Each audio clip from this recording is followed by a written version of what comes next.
Tretji pripravljalni tekmi, še tretja zmaga, tokrat proti tretje uvrščenemu črnogorskemu prvoligašu Budućnosti s 3-0.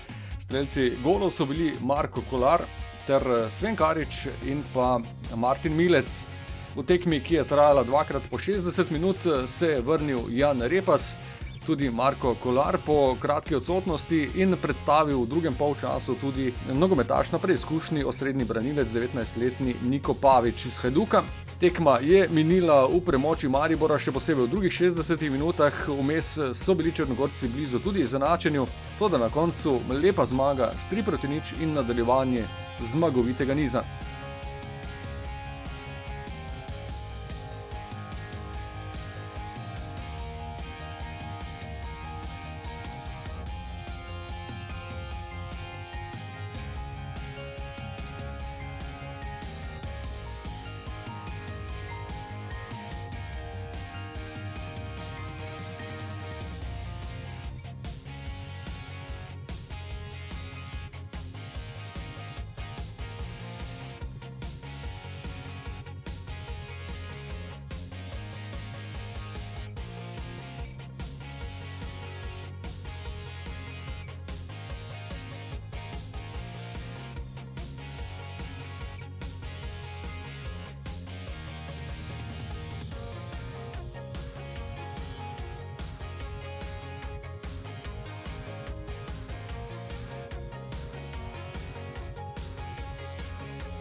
Osrednji del priprav v Prekmurju se počasi približuje koncu, sledi še finiš in potem naslednja tekma, nasprotnik pa bo konec tedna albanska Ignatija.